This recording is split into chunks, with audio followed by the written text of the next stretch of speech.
Welcome to KR engineering and career guidance YouTube channel. KR engineering and career guidance YouTube channel వీక్షిస్తున్న వ్యూయర్స్కి స్వాగతం. KR general గ్రూప్స్లో కానీ లేదా పర్సనల్ మెంటర్షిప్ గ్రూప్లో కానీ చేరాలనుకున్న అభ్యర్థులు డిస్క్రిప్షన్లో ఇచ్చిన ఫోన్ నెంబర్ ద్వారా సంప్రదించగలరు. మరియు ఈరోజు అప్డేట్ అంటే మనకు నిన్న ఎన్టీఏ ఒక అప్డేట్ ఇవ్వడం జరిగింది జేఈ మెయిన్స్పై.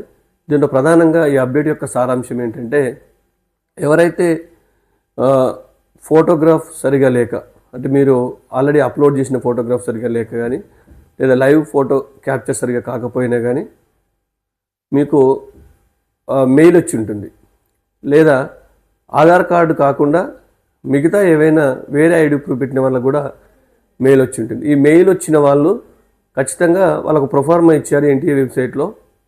ఆ ప్రొఫార్మాను ఫిల్ చేసి మీరు ఆ ప్రొఫార్మాపై latest passport size photo fix చేసి దానిపైన మనకు స్కూల్ ప్రిన్సిపల్ కానీ లేదా అతను చదువుకున్న స్కూల్ ప్రిన్సిపల్ కానీ లేదా జూనియర్ కాలేజ్ ప్రిన్సిపల్ కానీ హెడ్ మాస్టర్ కానీ, అంటే జనరల్గా సిబిఎస్ఈ స్కూల్స్ అయితే హెచ్ఎం ఉంటున్నాడు లేదా ప్రిన్సిపల్ ఉంటారు, తర్వాత జూనియర్ కాలేజ్ అయితే ప్రిన్సిపల్ ఉంటుండొచ్చు, వాళ్ళది సైన్ చేయించవచ్చు.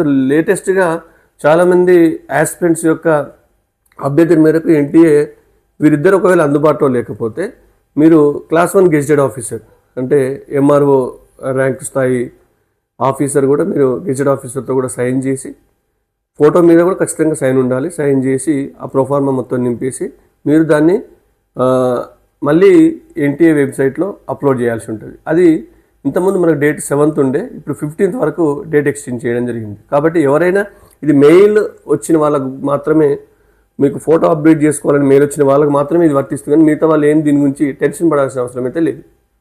మీరు కూడా సింపుల్గానే ఉంటుంది, ఆ ఫామ్ నింపేసి దానిపైన హెచ్ఎం కానీ ప్రిన్సిపల్ కానీ లేదా ఇప్పుడు కొత్తగా ఇచ్చిన మనకు క్లాస్ 1 గెజిటెడ్ ఆఫీసర్ ఎంఆర్ఓ స్థాయి గెజిటెడ్ ఆఫీసర్తో కూడా మీరు సైన్ చేయించవచ్చు, వాళ్ళు అందుబాటులో లేకపోతే చేయించి దాన్ని మీరు అప్లోడ్ చేసి 15th అప్లోడ్ చేస్తే క్లియర్గా మీకు ఎట్లాంటి సమస్య ఉండదు. ఇది మనకు ఎన్టీఏ వాళ్ళు ఇచ్చిన అప్డేట్ అనమాట. Thank you.